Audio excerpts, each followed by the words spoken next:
within 100.5 FM slot. It's good to be here. And your qualifications, I know it's extensive, but we just want to give viewers, listeners, a sense of, the weight that you're coming with, the qualifications.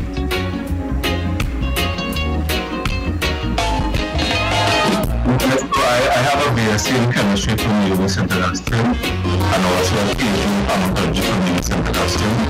I did some postdoctoral work at the University of Liverpool, and I've been here as a lecturer for over 22 years.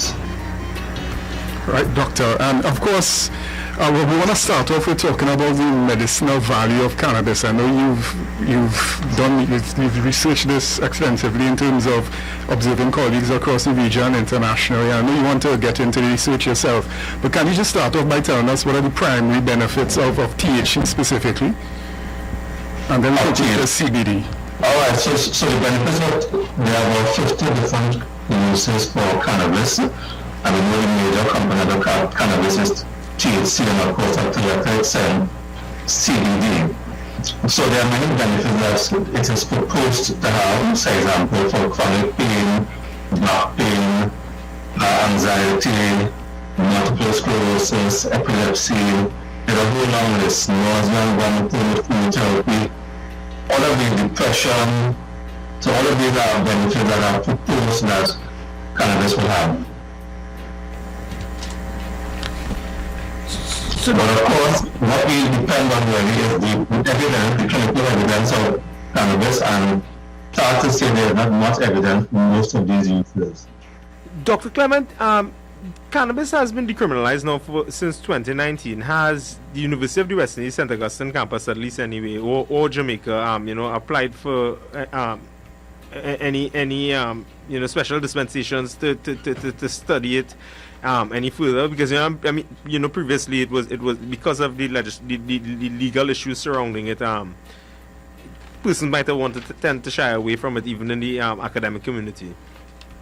Well, I know at Mona there is some work going on there. I was there a few years ago, and they actually had cannabis plants on campus, and there was research going on. Sad to say that there is not much happening on campus in St. Augustine. We are still a way off because, of course, we have to get permission from the authorities to be able to plant our own cannabis on campus or wherever we have a field to grow cannabis, and therefore that will take some time to do.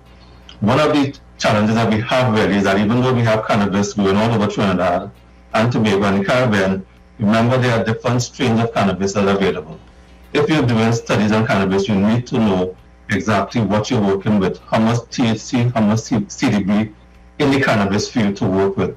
And I think those are some of the challenges that we have in terms of getting research off the ground at St. Augustine. Yes, Doctor, I know I don't want to say a supporter of the benefits of cannabis is Professor Rosemary Bell-Antoine. I know she recently became the head of UWI. Have you all had any discussions at all in that vein in terms of possibly making some strides in terms of research possibilities, at least preliminary discussions perhaps? Well, we did have some discussions, and that was pre-2019 before the bill was passed in Parliament. And of course, COVID came along and that kind of put everything on hold. But I would expect that because there were some early discussions at that time, that those discussions would continue. Professor, any students who would have expressed any interest in terms of doing anything with their postgraduate studies? Students have been long known to being users of cannabis. University students we're talking about here, we're not encouraging any underage use on Hightts at all. But, the whole university are finding itself that's a time when most persons, would usually try cannabis. And I was wondering if any students would have come forward with any research projects along those lines. Well, what I've done over it, I'm talking about pre-pandemic and before we had the law passed in 2019. Before that time, I did 2 studies to look at the use of cannabis in people with cancer and people with glaucoma with eye problems. And we found that there was a high use of use in those 2 populations with cancer and with glaucoma, However, doctors were kind of skeptical of the use of it, but there are many people who were willing to use it once they got the permission from the doctors to use it. So that was pre-pandemic 2019 and before then. But right now I have an intern who is also interested in determining whether that what we found in 2019 and before 2019, whether that situation is still the same. Because of course, you know, we have greater access to cannabis. In terms of legally, you could carry 30 grams of cannabis without being charged. You can carry 5 grams of resin. You can grow up to 4 plants in a yard, so therefore we now have more access. So therefore we're trying to determine now, and this study is now being developed to determine whether things have changed in that time. Hi, Doctor. This is Kia Thomas, and a quick question is, you know, what is your vision for the Caribbean as it pertains to the cannabis industry, particularly in your field? How do you what do you see for the vision of the Caribbean as it pertains to cannabis? Well, at the moment, cannabis is a multi-billion-dollar industry, and I believe that we may have unique strains in the Caribbean, in Jamaica, Grenada, St. Lucia, Trinidad and Tobago, that may not be available outside in the temperate countries in the US, Canada, in Europe. And therefore we have to maximize what we have that is unique in our region, because of course you know that cannabis, even though it has THC and CBD, the amounts that we have in different strains might vary, and therefore they might be indicated for certain conditions more than others because of that unique combination. So we need to do work to determine what we have here in Trinidad, what we have in the Caribbean, and therefore maximize our advantage in terms of getting a part of that market. Hi, Professor. This is Otto Carrington here, and it's a pleasure to have you on Hightts this afternoon. And one of the things I know you would have touched on the topic before regarding funding for cannabis-led study. As a professor in pharmacology at UWI, is this something that you are seeing a lot of support for, or is something that you yourself, as a professor, with the interest championing? Because I know Josh would have talked about Professor Roosevelt Antwine, who has also been an advocate in some sense in the region. Is this something that you are going to be the champion for UWI to get involved? Because I know Jamaica has started something in a little way, but it's something that we're going to see coming in out of the St. Augustine campus. I wouldn't call myself a champion, but I will call myself a team player in a group of people who have interest in cannabis research. Normally, in our situation, our what we call resource-limited environment, there's not much money for research. So therefore, we have to partner with somebody most times from the outside in the developed world to be able to get that funding. But of course, we have to negotiate how we will benefit from that collaboration. I know that in Jamaica now that they are in collaboration with a number of universities and also companies from the States and Canada, and they also have a profit sharing arrangement with those organizations. So therefore, we in St. Augustine can also have that kind of arrangement where we benefit from whatever the outcome is. Because as you would know, probably would know that research is not cheap. It is very expensive to conduct research.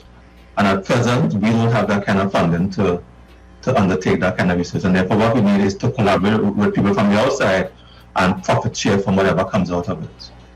All right, Professor, just as a follow-up, so are there proposals in play already that can be sent out, or you're in the process of looking at where the legislation will go in regards of the research? Because definitely that will also be something of concern that you will have to look at.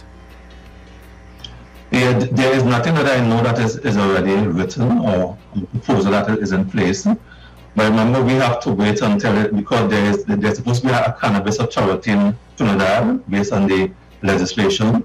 I'm not too sure in terms of how far that has been in terms of the implementation or the setting up of that authority.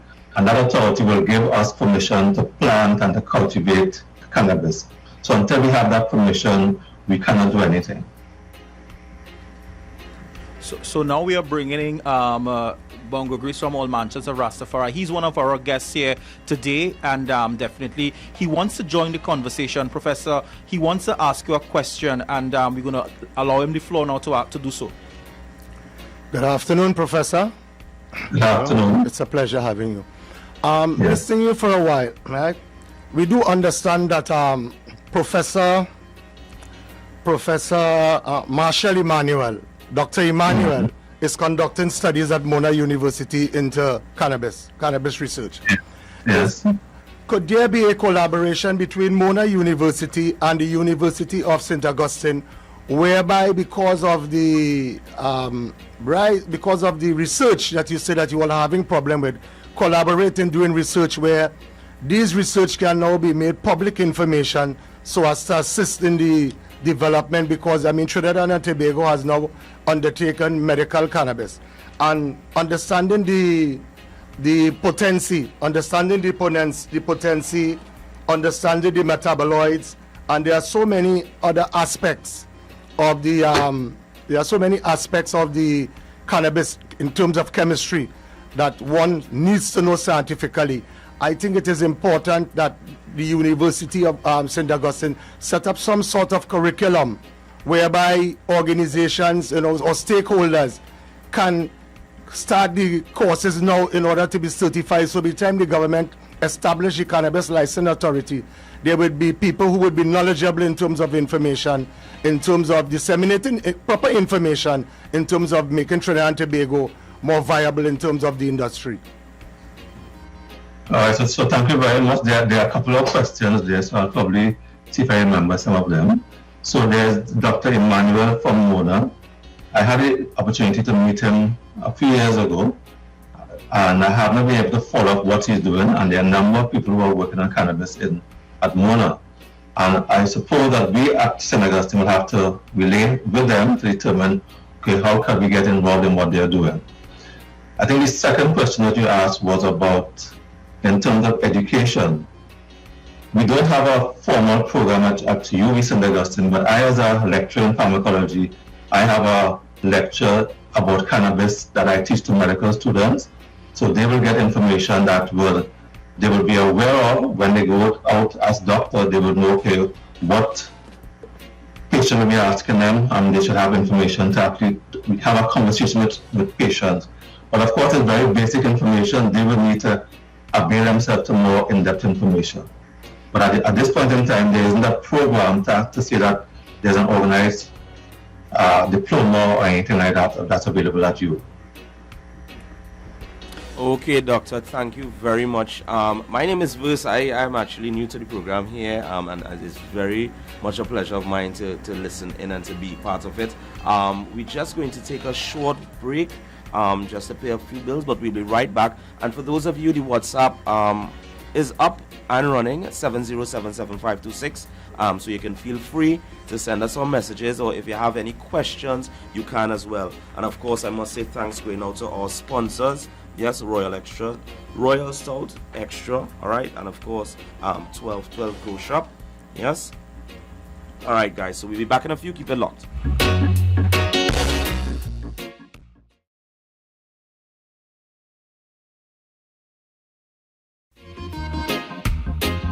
And we say welcome back to Hightts, the Caribbean's #1 cannabis radio show. Hightts.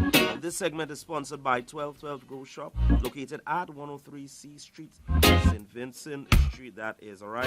1212 Grow Shop is your place for grow tents, lights, AC, infinity fans, Geogreen, Mars Hydro, General Hydroponics, soils and nutrients. All you have to do is call 267-6600 or 301-1212. Those numbers again, 267-6600 or 301-1212. Remember to join the Hightts Nation by following Hightts, that's HIGHTTS, on TikTok, Instagram, Spotify, YouTube, and Facebook, yeah?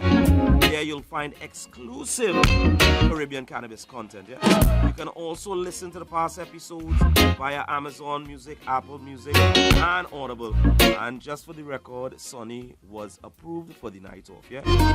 Joshua, you could second that, right?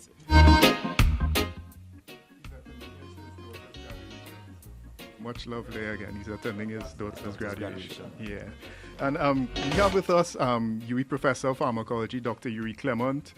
And Doctor, I want to get into a sort of controversial topic, the issue of youth usage What has the research shown about minors who start consuming cannabis from an early age? What sort of impact does that have on their mental development and their brain's development? Okay, well, that's a topic that there's a lot of evidence about, and a lot of it is bad news.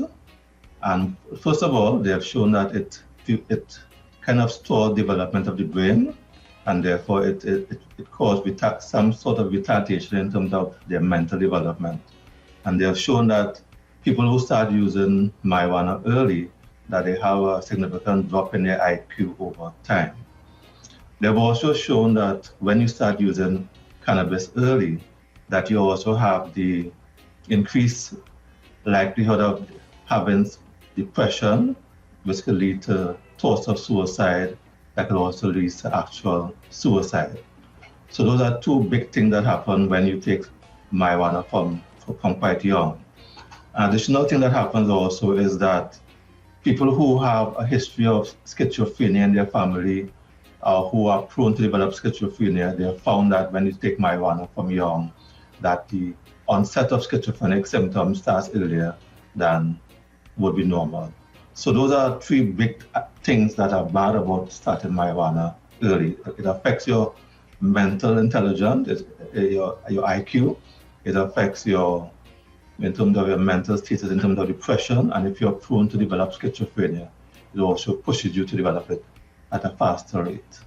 Now, Doctor, I just want to jump in to find out really quick. But guys, everybody listening, the lines are open. 6241005 or 6235001, you can call us up. Doctor, you said starting this at an early age can cause a lot of problems for the youth, right? Do you mean from a secondary standpoint as well? So let's say dad or mom is indulging. Second-hand smoke. Yeah, second-hand smoke. Second-hand smoke. Yeah.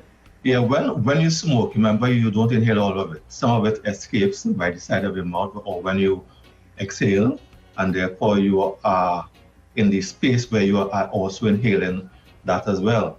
And therefore in that space you're also exposed to develop these different issues, especially if it's for a prolonged period. Okay, all right.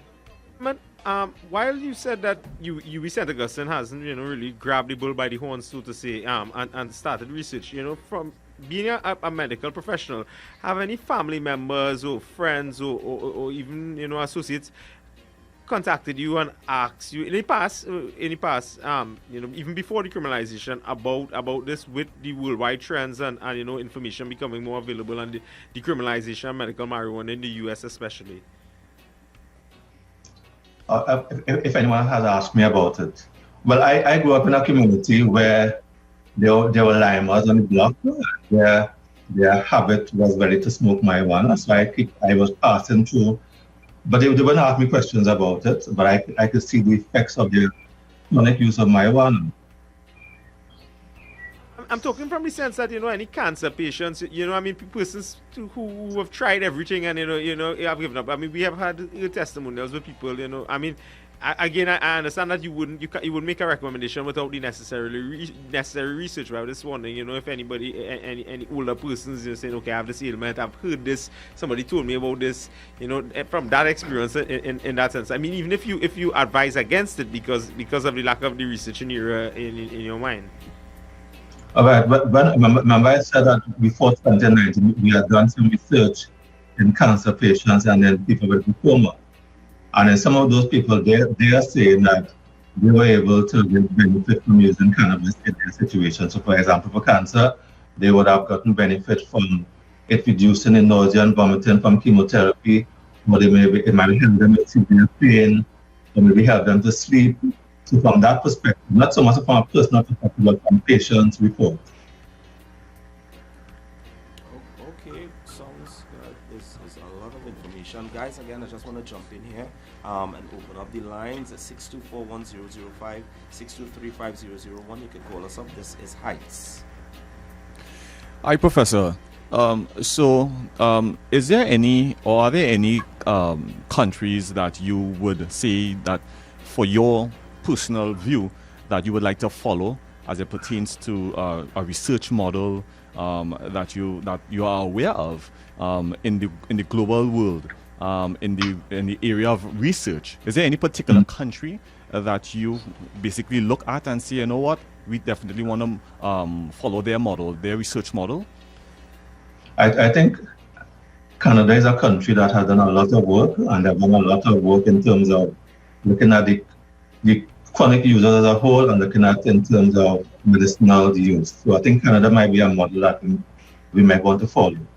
Also in Canada, they have companies that would manufacture products, and they would manufacture products that are used for medicinal purposes and or as well as for recreational purposes. So Canada might be a model that we might want to pattern ourselves after. Doctor, within recent years, have you seen an increase generally in persons utilizing more natural remedies? I mean, marijuana being one of them. I mean, but one of many. But a push towards away from the pharmaceuticals, from the big manufacturers, the buyers and the Pfizers and these things, into persons wanting to try more herbal remedies and how has you looked at that? I mean, I'm not only just talking marijuana, let's veer off a little bit, but in terms of general trends in terms of the medicinal community, in terms of that. Well, that's an interesting question, because my overall area is just herbal medicine, and so I've done a lot of surveys to determine how people use herbal medicine in general, and we have found that for people with asthma, people with diabetes, with hypertension, people with cancer, there's a lot of people who gravitate towards using herbal medicine, and they use it sometimes to replace the doctor prescribed medicine or together with the doctor prescribed medicine, because they feel that it has some benefit to them. So I've done a lot of work that have shown that there's a lot of people who use herbal medicine in the public health sector. So about 3 in 10 people in the public health sector will use herb together with their doctor prescribed medicines. And they believe that it is effective to, in some cases, to reduce the blood sugar, to reduce the blood pressure, in some cases to reduce pain. So there's a lot of work that was done already in Trinidad, showing that people are kind of veering towards using herbal medicine. Not only the local ones, but also the imported ones that are available in the pharmacies. All right, thank you so much, Dr. Clement, for joining us. We really appreciate your expertise, and we will look on keenly as hopefully research opportunities come to you and your colleagues at the UWI St. Augustine campus. So, Hightts Nation, we're going to continue our conversation. We have Bongo Grease of All Mansions of Rastafari here, and he's going to be joined by a special guest, Scheril Murray Powell, a US-based agriculture and cannabis attorney, a Hight Times 100 selectee. So stay with us. After the break, we have more Hightts.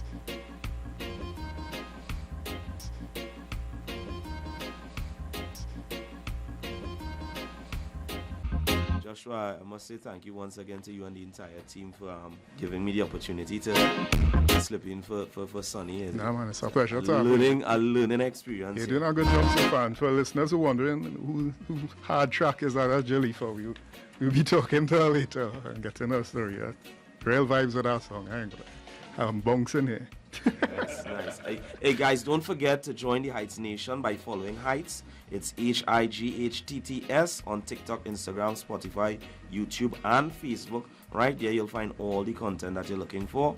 All right, and once again, I must say thank you going out to the sponsors, Royal Extra Stout and 1212 Grow. Yeah. Yeah, and of course we have Bongo Grease with us here, and for those who may not be familiar with Bongo Grease, even though he's very well known, he's long been a spiritual user and cannabis advocate, spreading knowledge about the plant's medical, mental, and spiritual benefits.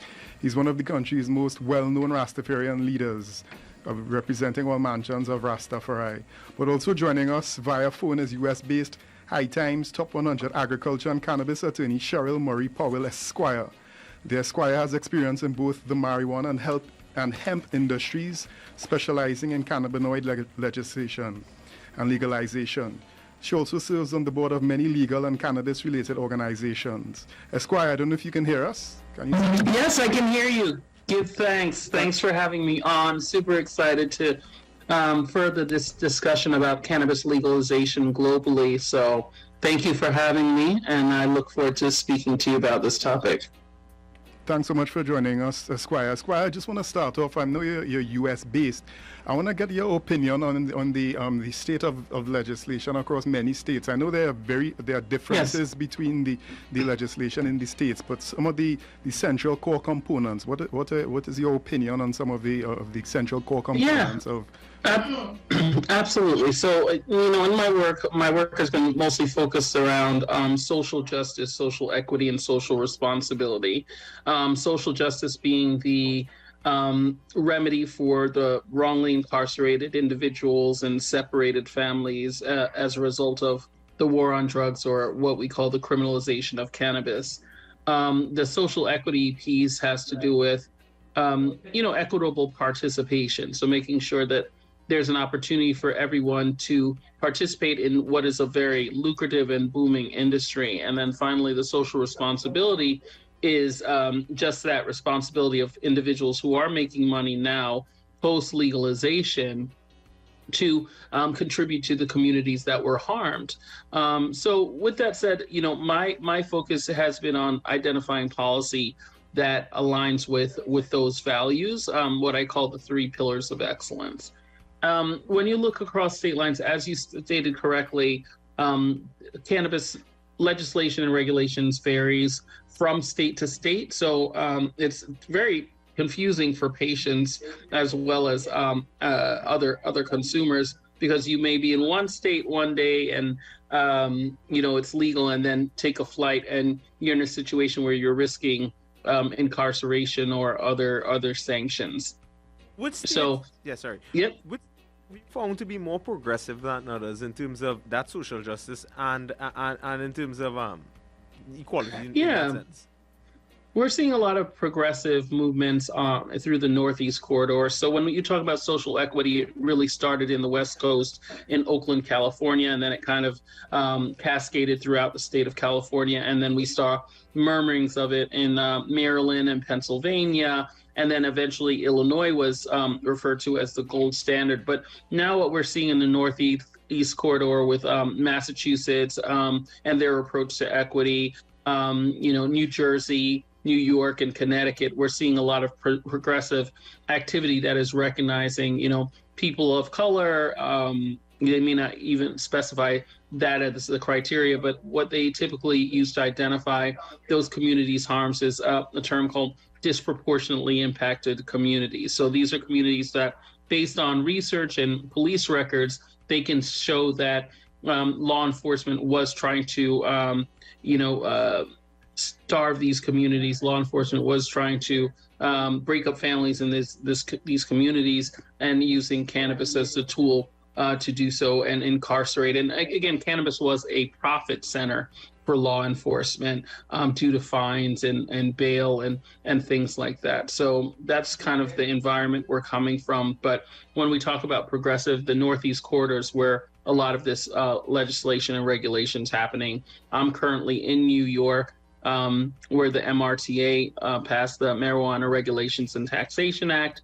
The first round of adult use licenses from the retail standpoint was given to people who were justice involved. They had to be justice involved and also have had a profitable business. And with my work at the nonprofit that I run, which is called the Justice Foundation, we look at legacy operators. So those are people who hustled before, sold cannabis before, and those are the individuals that we service, and we help them get into the legal cannabis industry. Our hashtag is legacy to leadership. And, one thing that we recognized pretty early, and, I am Rastafari, but one thing we recognized early is that there was no outreach to the Rastafari community in any of the jurisdictions that called themselves progressive, despite the fact that Rastafari was so prominent in the cannabis industry during the 70s, 80s, 90s, and 2000s. So we're trying to bring awareness to that, get some Rastafari brethren and sistren on, panel discussions, really talking about and educating people about sacramental use and the need to incorporate sacramental use into our current legal structures. And we've had a lot of success with regards to that being an aha moment, a light bulb moment for a lot of our regulators. We presented to CANRA, which is the Cannabis Regulatory Association, and that's the organization that all the regulators in the United States belong to.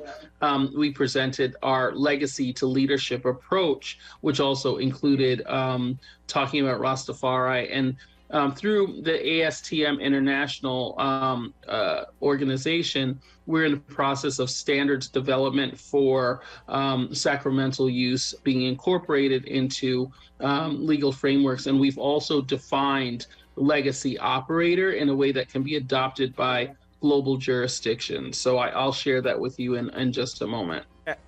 You touched on the Rastafari movement. We are joined here tonight by a leader in the Rastafari movement in Trinidad and Tobago, Bongo, Greece. I don't know. I'd like to invite Bongo, Greece now to pose a question to you. The Rastafari community within Trinidad has long been persecuted, for their use of marijuana as a sacrament. Bongo, take it away. Yeah.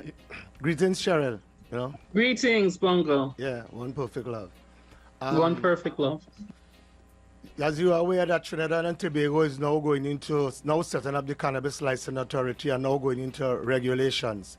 However, it is important that the Rastafari movement in Trinidad and Tobago move beyond just simply sacrament to incorporate corporate sacrament, because just having sacrament is just about smoking or it's just about setting up your dispensaries.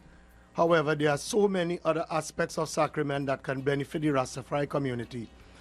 Since, it is a pleasure to have you working together with us in terms of some seminars with all mansions of Rastafari, seeing that you are an attorney at law and you work in different jurisdictions pertaining to the advancement, in terms of cannabis legacy and other corporate aspects, legal aspects of sacrament.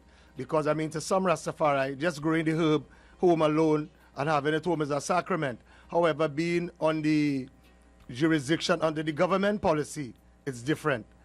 So my question to you is that how do the Rastafari of the all mansions of Rastafari incorporate corporate sacramental?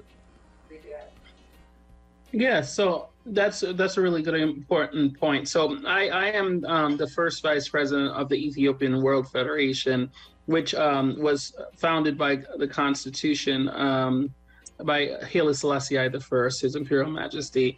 And I think, looking at EWF and the provisions for all Black people of the world, and by Black it means people of brown persuasions, just people who have been under suffering and oppression for a long time, giving them Ethiopian citizenship and aligning with the Ethiopian Orthodox Church. But under that auspices, there is an opportunity to unite the different mansions of Rastafari. When it comes to the Holy Sacrament, that is one of the most important tenets of Rastafari, believing in Jah, the sacramental use, the dietary considerations, which vary from mansion to mansion and individual to individual. So when you look at the legal framework, we have developed, this is, something that I came up with. We've developed 4 models for incorporating sacramental use into legal structures. The first approach that a government can utilize is, looking at the Jamaica model, which it seems like with your reference to forming a CLA, that's a model that's been contemplated. So in Jamaica, regulations go through the Cannabis Licensing Authority, and then sacramental use is under the Ministry of Justice. There are definitely some pros and benefits to that. I think one of the things that Rastafari would like to see is, some types of acknowledgement of the right to commercialize sacramental ganja. Similarly to the wine and host, the churches in the United States and around the world that use wine and host as their communion, they don't necessarily bake the bread. They don't usually produce the wine. They're purchasing it from some source. And I think similarly, we advocate that the Holy Sacrament of Ganja can be purchased from those cultivators and producers in the Rastafari faith that ascribe to the purity standards that is known to be sufficient for Rastafari sacramental use. So the Jamaica model is the first model. The second model has to do with home grow. So more and more jurisdictions in the United States and around the world and Jamaica as well allows for home grow, where you can cultivate on property a certain number of plants for each household. We would like to take that a step further and allow houses of worship as a household to be able to have home grow for their membership. So wherever we have provisions that allow for home cultivation, home grow, we also allow houses of worship to grow so that they maintain and contain the chain of custody, so that the sacramental ganja is to the standard of purity. That may mean no animal products, no animal fecal matter being used for fertilizer and things like that, but making sure it's to a sacramental standard. And that's why it's important that they maintain the chain of custody. And the third approach is a little different. It allows for like a micro license for the house of worship, which again, we're talking specifically about Rastafari, but it could have, be attributed to other faiths as well. So having a micro license opportunity, again, you maintain the chain of custody. Your house of worship will have a license which allows you to cultivate, process, manufacture, transport, as well as retail ganja or the sacrament. And under that micro license, that end product is utilized by the membership of the house of worship. And that's another great model that a jurisdiction could adopt. And then the fourth model is where, none of those things are viable or available in the jurisdiction, but we have members of a house of worship combine their individual licenses to create a vertical environment so that the chain of custody is maintained. So you'll have one member who cultivates, one member who processes and manufactures, another member who does the transportation, and then a member who has the retail opportunity, and that it exists within the ecosystem that is the house of worship or the Rastafari church. So those are the four different ways that we can, using the current legal accepted framework, incorporate sacramental ganja and sacramental use in a way that is pure and aligned with sacramental practices. So that suggestion that I've made or solution that I've come up with has been very much accepted across jurisdictions. I introduced it to, again, the individuals at CANRA, and then it's going through the ASTM standardization process, and the Rastafari community in places that I have shared has embraced those four models as an approach to moving forward sacramental use. And the reason why we there's a debate about, Rastafari is free, so why do we need to incorporate into the legal framework? And, the reason why I came up with these solutions is to prevent harm. So when you see legalization taking place, we have initially, we're in a period of the dark era where there is no legalization, and then we move into the light where there's legalization. But then after legalization, there's an era where there's more criminalization because people haven't followed the legal approach. Just to interject, Scheril, this is right now the phone lines are blowing up. We actually missed a few calls on there. So I just want to... No, it's not a problem. We're actually enjoying it on this side, right?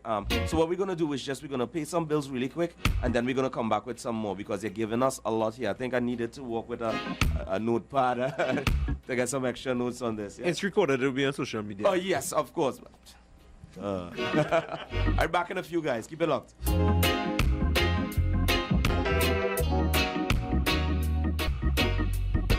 Oh yes, people, we are back. Now it's 4 minutes past the hour of 7, but don't worry, let's This is here, so put on my checkered shirt and we do some extra time. No problem. I don't know if management would allow me. But we are back. It's all about Hightts, the hit show providing open conversation about Caribbean cannabis culture and the development of the regional cannabis industry. Yes, and I'm here, as I said, just holding it down for Sunny. I'm here with Joshua, the rest of the crew. Josh, talk to us. Yeah, once again, if you're wondering who sweet raspy voices are, that's Jalifa again on Y Screens with Kushite and Queen Omega. And we have Scheril Murray Powell, Esquire, still on the line with us here with Bongo Grease. Esquire, I just had a question. I know you've had discussions with Bongo Grease about the nature of some of the legislation here locally. I just wanted to get your opinion on based on what you've been hearing about Caribbean legislation. Do you think there's enough equity and that's enough equity and equality in how some of the legislation, how much some of the laws are framed?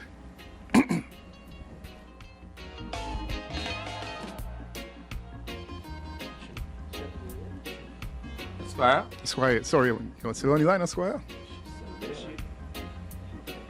All right. I'm still here, sorry. Yeah, sorry, let me repeat that question for you. Yes, please repeat the question. Yeah, I know you've had some discussions with Bongo Grease about the laws, the local, in terms of a Trinidad and Tobago perspective on a wider scale, the Caribbean perspective. Yes. I don't know if you've had a chance to examine them, and if you had a chance to at least have a look at them, what are your thoughts about it in terms of equity and an opportunity to all to enter the market and have a fair chance to benefit from the market? Yeah, I think when you look at the Caribbean, first starting with Jamaica was the first modern state to legalize ganja in the way that they did and include sacramental use. And I think Antigua was the next one to follow. It was contemplated in St. Vincent and the Grenadines, and the sacramental part of the law was not actually filed. But yeah, I think there's a lot of progress happening in the Caribbean for obvious reasons, because the Caribbean is the cradle of modern cannabis thought. When you look at Trinidad, I think they're following right along with the rest of the region as far as being progressive, but we do need to elevate the conversation in multiple Caribbean nations about sacramental and making sure that we are aligned with the United Nations and we are not violating people's rights, their rights to religious freedom and their rights to cultural expression. So keeping that in mind, we are seeing a lot of progressive movements throughout the Caribbean region. I think we do need to start looking at ourselves as a region and move powerfully and strong as a region in order to take advantage of the economical gains and the job creation that could happen as a result of legalization. Yeah. So I think where we win is really moving as a region united. Sorry to interrupt you. One quick question. Earlier you said something about Sacramento. With Sacramento, you can't use any animal feces as fertilizer. One of our listeners, Kendall, big up Kendall from Mooney Smoke TT, he was asking, if that is actually part of the Rastafarian faith, that for sacramental use for plants, you can't use animal manure to fertilize. It varies. It varies from church to church and individual. That's the beauty of Rastafari. Rastafari means freedom. It's about liberation. So you'll see in Rastafari, some people eat fish, some people don't eat fish. Some people are completely idle without any type of meat. There's some Rastafari that eat chicken, right? And it's very similar when you talk about agricultural and cultivation.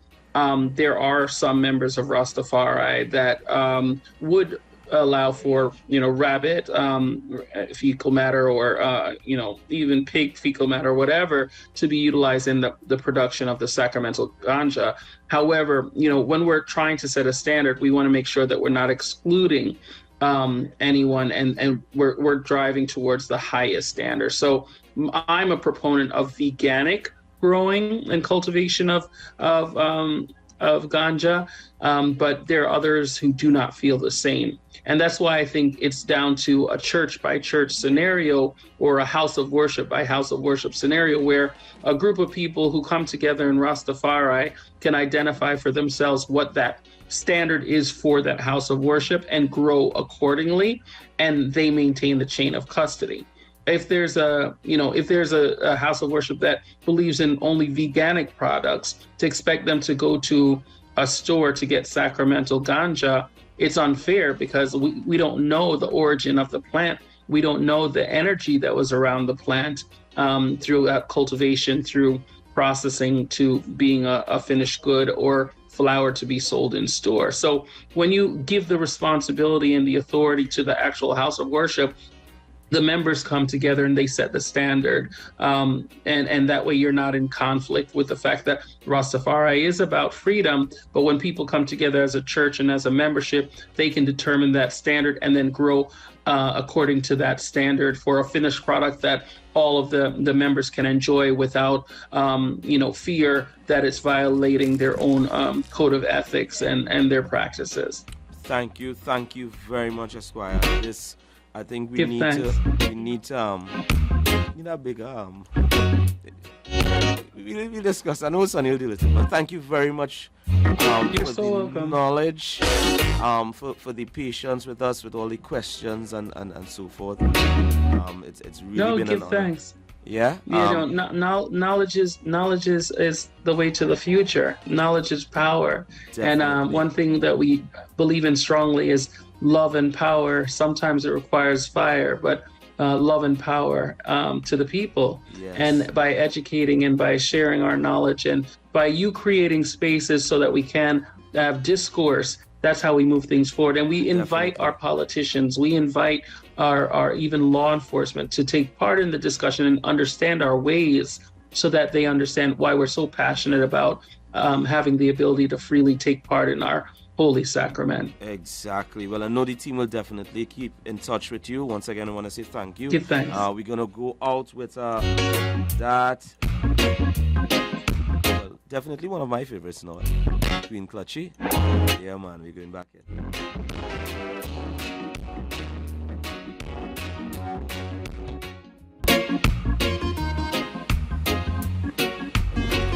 And guys, we are back. Sonny, I just put a disclaimer out. If anytime again, feel free now. My number, it's not a problem.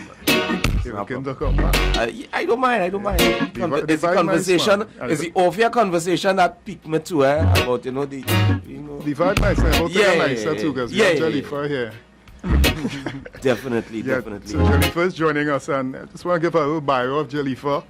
Born to Bobo Shanti parents, Jalifa began singing at the age of 7, entering the local reggae scene in her teens. Yes. Known for her unique, raspy, powerful style, she shared the stage with the likes of Buzz Rock, Prophet Benjamin, Sasha, Queen Omega, Chezedek, and Junior Kelly, among many others. Jalifa is, some can say, is in the midst of her breakout moment. In 2022, she released her album, Ancient Ras, and she was also featured on Queen Omega's Wise Queens, that song you heard, I think, the previous break. Right. We welcome Jalifa to the conversation. Jalifa, you are a proud Rastafarian. And tell us about your early, I assume you're a cannabis user too, am I too presumptuous? Yes, facts. Tell me about some of your earliest memories and experiences with the plant. Well, actually, I born within Rastafari. So growing up, it's always there. Even though we're Rastafarians, wise growing up to our parents never like just have us. We're smoking weed all over the place and stuff like that, even though the weed is good, But when I get older, I start to build it for myself and get to know about the plant for myself and not just use it, for sacramental purposes only, but for medicinal purposes and also recreational. Because the herb, you have to realize, it is not just scientifically, proven good. It's also biblically proven good likewise, because if you read Revelation 22 verse 2, it will tell you about a plant, which is the tree of life, that bear 12 fruits, and the leaves is the healing of the nation. And in Genesis 1-29 and in Psalm 18-8, it will show you that even God, and all use the herbs and the importance of it, because it's said in Psalm 18-8 that smoke will come out of his nostrils and fire out of his mouth and all these things. So you get to understand why now the herb will be getting a fight down. But I still continue to use it and know the purpose of it. I know that it's a natural plant that have sacred purposes likewise. Because it's not like any other plant, like you will burn rosemary, as sacrament. No. You know, the herbs have something different. So to me, this is why it is getting a complete fight down within the system. You know, but I know you're considered one of the wise queens, yeah. You know, and this is also, I know you have been. A lot of people ask me where am I, but I'm in the background trying to make sure things run 1,000%, not 100, right? yes, It's a blessing to have you here this evening, and one of the things I always ask is that I understand being in a Rastafarian home, growing up in the lifestyle. One of the things I want to ask you is, how do you feel with what is happening now, from 2019 to now? Just last week, we're hearing the Minister Alvarez, the former AG, talk about what is happening with the authority, and that sense of inclusiveness. I mean, what's your personal feeling, knowing what is happening from 2019 to now, especially coming from a home where you would have seen discrimination, persecution towards persons within your community? concerning on marijuana levels. Definitely, yes, ma'am. Well, actually, it's usually the 5-0 we get problem from. Everybody I know, from them office suit straight home, them a bun weed. You know, so me never really, get any kind of fight down. I will say my parents did, for the marijuana, because at that time, it now free up, not go with flow. So a lot of ones get locked up for it and get them lock stream and things for a natural plant. So at that time, it was really pressure for them, and I still give thanks for the ones on the forefront and my parents and a lot of elders like the I self, who go through a lot for this natural plant. So tell me something. You look pretty young. I don't tell us your age, women and their age. Tell me something from your music, resonating into the youth of Trinidad and Tobago, especially in the reggae culture. I mean, what kind of advice you would give to those who may be hearing this program and hearing that you have around the plan for various medicinal aspects, recreational aspects? What sort of advice you would give to youth? Just tapping into an interview we did before with Yuri Professor Dr. Clement, talking about some of the negatives. But what advice you would give to youth, especially around the cannabis plant? Well, actually, I will tell any youth that marijuana is good, like any other plant in the world, because it is natural, just like any other herb that the Lord thy God put there for us, So I will tell any youth the herb is good. It have to know how to use wisely, because of the system, and how it's set out, but it is good. It have, sacred values. It have medicine, ever-growing medicinal values, So these are the thing I will tell you, look into it, and when them get older, if them want to tap into the good herbs, free up, man, free up. It is a good. Definitely. And we know we have an elder amongst us in the studio, Bongo Grease. I know the youth has always been something that you hold close and dear to your heart. I mean, what are your views in regards of, what is happening in regards to decriminalization? Because in everything good, there's always some level of bad, because of moderation and discipline is a key factor that we have to take into position here. What is your views? I mean, you're an elder in the Rastafari community and being part of all mansions of Rastafari. Well, greetings again, brethren. Well, again, discipline is always the key, discipline and proper education, right? All right, take for instance Jalifa. Jalifa was, born from strong Rastafari parents, very powerful Rastafari parents from youth. And it's a clear example as pertaining to the professor of pharmacology. What was his name again? Dr. Yuri Clement. Dr. Yuri Clement. That, it clearly shows that there is insufficient evidence in terms of parents who smoke cannabis, and give birth to a youth. It could also be proven that youths from parents who smoke cannabis at birth sometimes have a higher aptitude. Such evidence would vary from person to person. But to say that the evidence that he gave, that the professor gave, it is not clearly dated, So in terms of information, again, as to the youth, marijuana is a plant. It's like a botanic plant, like any other plant. However, in terms of usage, right, in today, you remember the Rastafari concept about cannabis. Rastafari is at a particular land race in terms of cannabis sativa. And Rastafari don't use herb to get high. Rastafari use the herb as a meditation. So it's not to say that I had to drink like, you know, a bottle of rum to get drunk in order to smoke 100 ganja to get high. It's all about a med, you know. So give thanks, you know. So, you know, these few words, I'll let the session continue our discourse. Yeah, certainly. So, Jalifa, it's so good to have you in studio. And the folks, you wouldn't believe, when you see her, she looks so tiny, but her voice is so powerful. It resonates, you know. Tell us about your creativity in music, you know, and the use of cannabis, and how does the merging of the two, you know. Tell us a little bit about that, because I know there's a lot of folks out there, a lot of young people out there who are creative just as yourself, and they definitely have the musical touch. I mean, Trinidad and Tobago and the Caribbean is a musical place, so to speak. So tell us a little bit about that connection for you. Well, firstly, marijuana helps the brain function better, you know, and it brings vibes, you know, as the I say, meditation. So when you go and write, sometimes I write music and I don't even have marijuana to get meditation, but so let's see, I give I inspiration to the meditation flow, same way, you know. But always there I have the herb bun, you know, to keep I in that calm zone, you know, to go through where Jah works, because everything is a divine thing, you know. Every single thing created by the Most High, it's good, you know. So that's reggae and ganja and all these things. Yeah, it comes together as one, because at a time to reggae music, when you listen to it, you go and smoke something, and this is the problem with them have, you know, because ganja have a power to open up the mind and make a one know them true self, you know. So I'm always there. I burn herb when I do my music within that creative process, you know. Bongo Grease, I want to bring you back in. A few years ago, I did a documentary series on cannabis in Trinidad and Tobago, and one of the things Dr. Peter Hanuman Singh, the late Peter Hanuman Singh, said was that, you know, the influence of reggae music helped spur the movement of Rastafari within the region and across the world. Tell me about the influence you believe reggae music had in spreading the messages of Rastafari and the importance on that sort of thing. Certainly.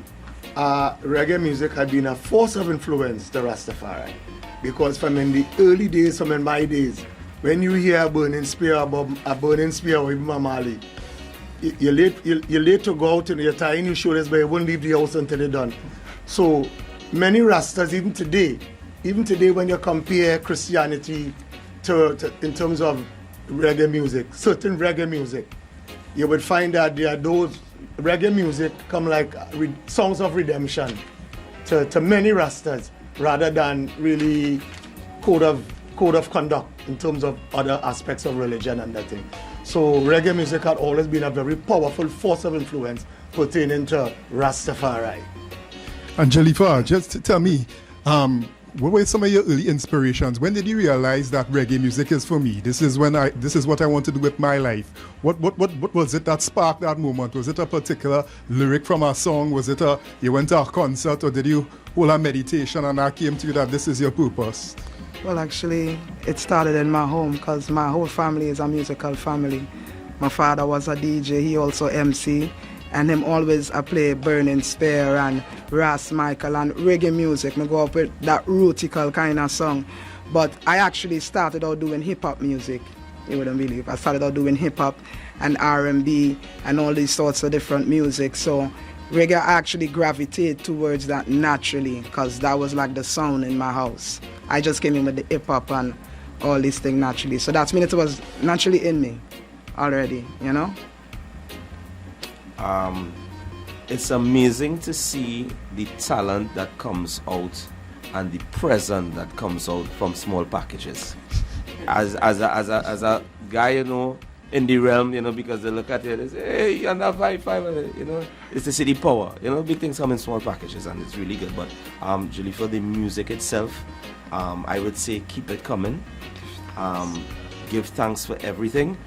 We just touching base really quick. I just want to mention as well, guys, that we're going to be opening up the lines when we come back from the break.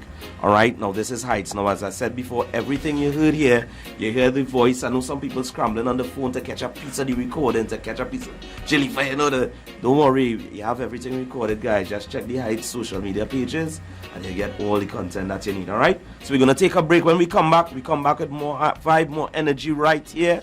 Right, Hightts, Bongo Grease, respect every time, and it just the wealth of knowledge, boy. The wealth of knowledge. And we are back. It's all about Hightts right here on Slam on 0.5, and I believe our sister station Freedom as well. We're getting it. Yes, can't forget the sister station. But of course, I must say thank you to the sponsors for making this possible. All right, Royal Extra Stout, and of course 1212 Grow Shop. Yeah, and we back. The team is back here, and we also have Bongo Grease and of course Jalifa with us. Josh. Okay. Yeah, so Jalifa, again, we're back and we're so happy to have you in studio again. Well, not again, for the first time, you know. We want to know about your music because I'm certain a lot of persons maybe saying, Jalifa, who is Jalifa? I never hear it, you know, but when they hear the voice, they're like, oh, really intrigued and they want to know more. Tell us a little bit about your music. We recently saw that you released a song, Talk About. Tell us a little bit about that and what other projects you have coming up. We want to know. Okay, well, that recent track that I released with a video, Talk About, it is a kind of personal track, you know, because I've been going through a lot, you know, personally, you know, after the whole COVID thing, not just me, but me and my whole entire family, you know. So that song was like a kind of release in a kind of way. I know it will be relatable to other people because there is a lot of people, you know, different worlds sometimes, but the same thing happened, you know. So that's the whole concept of Talk About. It was produced by Nikusa, which is my younger brother. It was keeping it within the family. Yes, sir. Yes, aye. It was mixed by Cadet, Big Up Yourself Full Time, and mastered by Neil Duwala. The video was done by Lyndon Wong and directed by myself.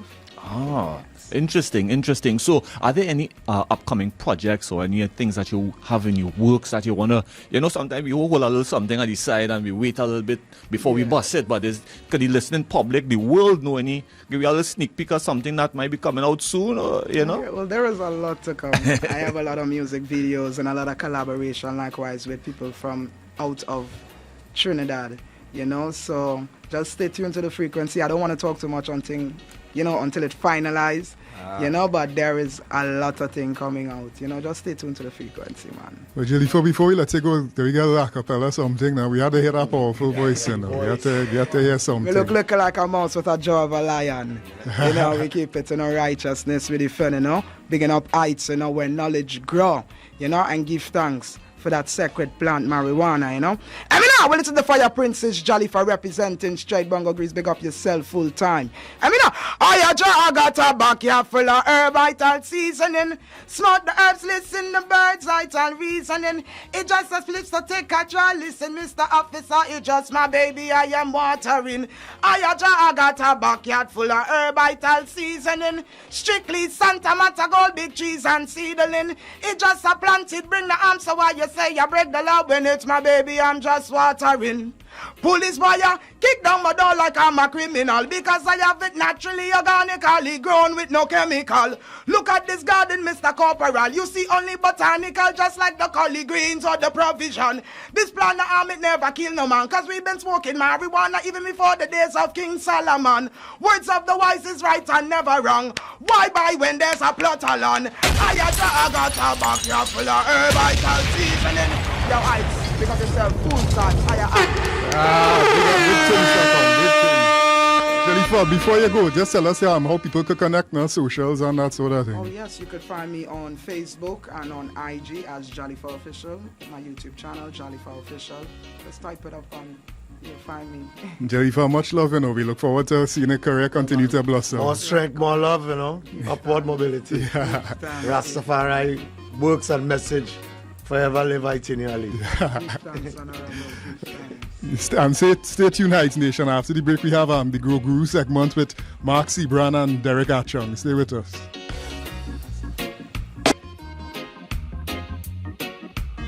And we are back, and it's all about Hightts right here on Slam 100.5. Yours truly, first holding it down for Sonny Bling. And I'm here with Joshua, Kaya, Otto, and the team, Bongo. Manners and respect going out to Jalifa as well. And right now, we're getting into a segment, so you're going to hear me a lot more because you're going to be like that 3-year-old child asking a lot of questions. Once again, thank you going out to our sponsors. All right. Royal Extra Stout, and of course 1212 Grow. Yeah, so I'll hand it over. Achong here again tonight with Mark Seebran, my co-host of the Grow Guru segments. How you doing? Yeah, man. So last week we started off with the importance of seed. The key is in the seed. So we spoke about germination, storing seeds. So now that our listeners might have germinated a seed, have a little seedling there, we want to move on now to the grow medium of choice. What are you going to grow this plant in?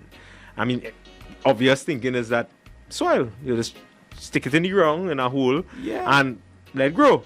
But it mightn't be as easy as that. I mean, from our experience, marijuana is can be a very ticklish plant, can be very sensitive sometimes. I mean, you may be able to get it to grow in the ground, but it wouldn't grow to its full potential necessarily unless, you do certain things, you prepare, condition the soil, etc. But I mean, generally speaking, we would recommend growing it into a pot where you can manage it, you know? So, choosing soil medium. Mark? Well, that is obviously the next step from where we started off on. Starting your seeds, getting your seedlings going. There's many different grow mediums. Everybody will obviously have their personal preferences and stuff like that. Me myself, I like to keep things sterile. I'm pretty sure you like to keep things on the sterile side as well. And then another thing too, we only allowed 4 plants. You don't want to risk them things outside in the ground. Yeah. You know what I mean? So yeah, basically from seeds, once your seeds pop, what everybody wants to do is start in a cup, a small pot, but as you said, we had to choose the grow medium, whether we're doing soil, we're doing cocoa, we're doing a mixture of both, everybody has their own. And for those out there, I mean, when we talk soil, we talk normal soil. I mean, some people use Pro Mix, which is really cocoa peat, which is, sorry, not cocoa peat, peat moss, which is moss that would have broken down over thousands of years in peat bogs in Canada and certain parts of Europe, and they call it Pro Mix. That mixed with perlite. The alternative also is cocoa peat, which is broken down coconut husk, which is dried and milled, which serves a similar purpose, but it's renewable. Both of those are renewable. Quite renewable, but the cocoa peat in Trinidad especially tends to be quite cheaper because you could buy a block which you could rehydrate and get a lot of plants. We want to involve Bongo there. From what your experience out there, previously would be people growing whole fields, not necessarily plant pots. How has that shifted with the decriminalization? Well, actually, apart from peace, with the decriminalization, everybody today is allowed to grow their 4 trees. So generally, people have developed quite a lot of technique pertaining to the new strains of cannabis. Because normally from a very earlier time before decriminalization, people basically used to use more or less, in cannabis there are basically 3 species: indica, cannabis sativa, and ruderalis. But however, the cannabis sativa had always been the preferably the landrace that Rastafari or most people, even from the indentured people, use cannabis sativa. So now we know as local. We know as local. However, today as a Rastaman smoking ganja 30 to 40 years ago, you couldn't smoke a ganja without getting your shirt burn or your shirt burn or your pants burn. A seed must pop. However, today, because of these pieces of ganja, they are seedless. Everybody is growing seedless ganja. Sensimilla. Right. Well, sensimilla, regardless, they would fall under, whether it's sensimilla, they fall under the category of indica. Indica. Okay, I thought that was seedless. I thought sensimilla. But sensimilla would just means the meaning would just be seedless. Yeah. However, these are just other strains of variety that was built apart from the 3 main species. Earlier on in our conversation, we were speaking about the nutrient content in plant as pertaining to Rastafari not using feces. Mm-hmm.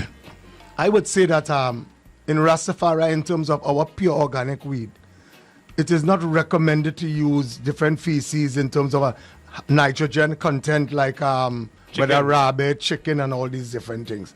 Though it produces a very high nitrogen content in the plant, it also produces a very high toxicity within the plant. And that is important to note, the toxicity from the feces. But when you say organic, I mean, we talking about all natural, so composting into the soil, but you're not spraying it, you're not spraying it with cure or anything like that. We're not talking about that. I'm speaking about more animal feces. Oh, animal feces. But okay, what about? I mean, we're a little bit there, but I mean, feces. What about? I mean, some persons. I mean, each state will have each state like Canada. I'm sorry, California, Canada. All these places have their own definitions and own standards to meet organic standards. But I mean, some persons might say, why this pile blue corn on it and this water it in? I mean, that's not organic. No, it's not organic. I mean, that's why they say we don't use. So you don't use any, and you Rastafari don't use fertilizers at all. Especially today, training is important because you are now coming into medical marijuana. So you have to take care in terms of the patient safety. Right. Once you're using feces, animal feces, bat, whatever feces, it actually brings a higher toxicity into the plant. So even in testing, one of the first things you would have to test for is the toxicity level in the cannabis before you take it. Because a person can extract oil, home extraction. And when they extract it, you may get high from the extraction, whatever. However, if you tested the toxicity level in it, is very hazardous to you. That's why lab testing is important. So, Bongo, let me ask you a question, and this may be veering off the point a little bit also, but would you consider compost and stuff as actual quote-unquote feces? I mean, in my mind, it's broken down. It's not raw feces you're using on a plant, you know. The plant can't do anything with raw feces. I mean, in soil that earthworms too, and earthworms feces will be involved in it. Well, they must say, in terms like earthworms, like how you make your compost, what sort of, if you're using, let me say, you use vegetable compost, right? Vegetables, certain other things for compost, but I speaking about directly fowl, pig, manure, goat, all these. I mean, as a Rasta man, I know that it produces a high toxicity level. Take for instance, I just shifting off one bit, right? There you go, right. Take for instance, right? If you cashew nuts, right? Cashew nuts is everybody loves cashew nuts, right. But cashew nuts is a bit sort of dangerous. Right? Although it is, I mean, very edible. Have you ever gone to any supermarket and see cashew nuts, raw cashew nuts selling? All cashew nuts that is in a grocery must be pre-baked before it come out. It's pre-baked in order to kill the toxicity level. It taken out. Fish, though fish is very good to eat. I mean, everybody eats fish. It's good. It's all. However, if you have a cut, or anything, I wouldn't advise that during the time that you have a cut or injury or operation, you eat fish. Certain things, you know, has, you know what I mean? Mm-hmm. But in terms of cannabis, in terms of seed, today, the different varieties we have, you know, I will let you explain that. No, I mean, I'm back to the topic of choosing a medium. I mean, with these new varieties and strains, as Bongo said, these new hybrids that are out there, they're very sensitive, Mark, as you would know, to environmental conditions, stuff like that. So that's why it's important in our view to, you kind of want to start your seedlings on a blank slate. You don't want to have you don't want to have them in something too hot, so to speak. You don't want to have a bunch of nutrients in your soil at fresh seedlings starting off. You want to start them off kind of bare basic. Because the seed has enough nutrients in order for it to grow. For the first 2 weeks of that seedling's life, it comes pre-packaged with what it needs to survive. Mark, let me just interject. Sorry. Just when you're going through this part, just go slowly. I can't really write so fast. So, you know. No problem. But yeah, what I was saying, for the first 2 weeks of a seedling's life, once it sprouts, it comes, for lack of a better term, pre-packaged with what it needs to survive for that 2 week period. When the seed sprouts, you see those two little round leaves. You don't see the normal marijuana leaves that you're accustomed looking at. Right. Those little leaves, they're called cotyledons. They come out very dark green. There's a reason. Those cotyledons, they have all the nutrients and stuff that seedling needs for the first 2 weeks of its life. Now every seedling's gonna be different. Derek and I was speaking about this earlier outside. You're gonna see at about a week, it's going to start to pull color from those cotyledons. That's the seedling using nutrients from itself. Right. Okay. And the reason for that is they can handle nutrients at such a young age. They tend that they're young, they will The root burst. system Very is not delicate. developed enough. Yeah, The root system is not developed developed enough.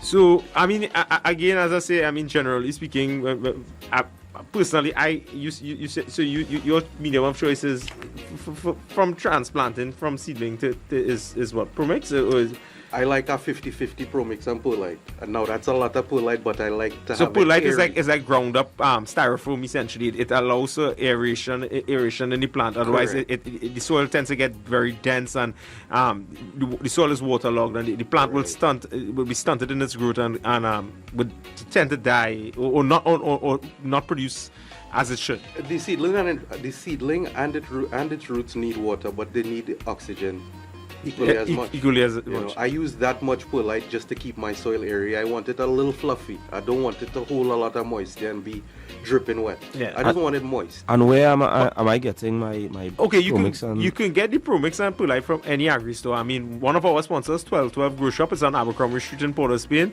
Right. He has all the products that you would need for any of your growing needs. Anybody in particular to ask for? I just Derek. all right, Derek. nice. Yeah. All right. Yeah, my namesake, but it's not me. It's somebody else. But yeah, Derek is the point man at 1212, the owner. But yeah, so you could go anywhere.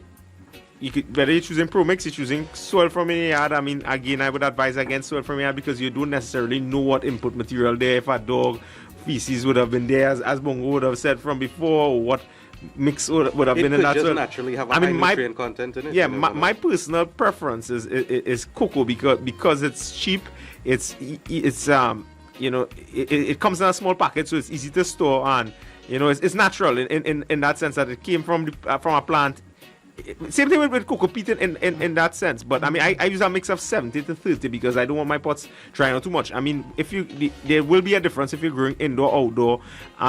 The plant pots you're using, I mean, with the decriminalization and with technology, persons are using more fabric pots now, which excellent for drainage, but tend to dry out more outdoors by virtue of it being made out of fabric. So a clay pot would be better. Not clay. Not necessarily. Clay tends to pull moisture and hold moisture itself. You know, just the pot. I mean, a plastic pot could work. I mean, for our listeners out there, it could mean that you have an extra pigtail bucket, or not pigtail, or it could be paint, a primer, that you bore some holes in. Drainage is important. Right. So, you know, once you decide on your container, you could decide on how much mix, but generally how you mix it, which ratio you want to go at. You want to use, but generally speaking, drainage is very, very, very important. You know, I mean, this then leads us into how you're going to feed the plant. So I mean, Bongo was talking earlier about not using any manure for feces, but next week we'll be delving more into organics versus synthetics. It's a big debate in the growing community, which is better, which one tastes better. You know, there are a lot of myths out there, a lot of personal preferences. So I mean, we hope to debunk some of that next week and possibly take some calls if we have the time. Great. So guys, tune in next week for our Grow Guru, and you can look out for us on social media where we will have these segments up, and look forward in the future to where we expect to be doing some video tutorials as well also too. So please look out for that. Well, I honestly think whether or not Sonny is here, I will be coming in or tuning in definitely for this other segment on Grow Guru. Yeah, boy. But anyway, guys, I just want to say that's it for another episode of Hightts. Thanks to all the guests that passed through for the interesting conversations and the important issues.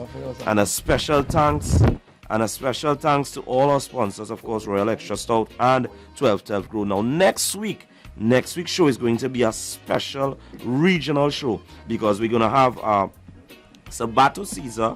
I hope I pronounced that right. Saboto.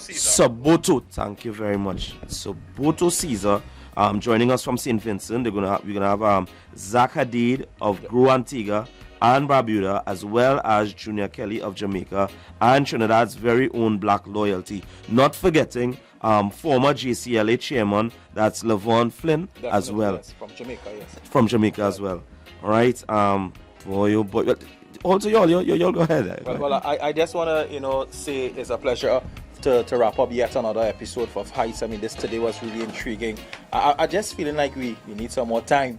Yeah, because especially Grow Guru segment. I said I'm quiet, listening because we learning where knowledge grows, and I just want to say it's a pleasure, having Bongo Gris in studio, and as an elder in Rastafari, and Jalifa, and I know we would have Professor Yuri Clement, and also Jalifa as well, and Scheril Murray Powell, Esquire, online as well, too, and Mark Seebran, who has always been positive and been here. So, for our listeners, we just want to say, it's a pleasure for joining us today, and definitely, can follow. Right now, the last episode from last week is actually on YouTube as well, and you can get this episode on YouTube in a couple of days as well, and on Spotify, Amazon Music, TikToks, it's all over. So just search Hightts, HIGHTTS. Great, guys. So don't worry, Sonny will be back because just so you know, this is definitely one of his babies. And like any other parent, you don't really want too much changes in the mix. You understand? So me being the junior you're always welcome. You're always welcome. Yeah, no, of course. I coming back for Grow Guru. Yeah, but verse, I must say, you outdid yourself today. You outdid yourself today. You was well versed. Appreciate it, man. I appreciate it. But guys, as I said, Sonny will be back, so don't worry. This is definitely one. Again, for the history books, look out for the segments coming in on all social media. Don't forget to follow them, and don't be afraid to ask questions. Send it in on the WhatsApp, ask it on the pages as well. And Bongo Gris is very open. The guys here are very open themselves. They don't bite or anything like that, so you don't have no worries. Ask the questions because you don't want to end up like me and you have some season I put for about 3-4 months, and anyway, that's another story. Yeah. I'm coming back for Grow Guru, for sure, right? You may be signing off, Slam on 0.5, yours truly verse. I'm out, it was a pleasure, guys. You all reach home safe. Be out.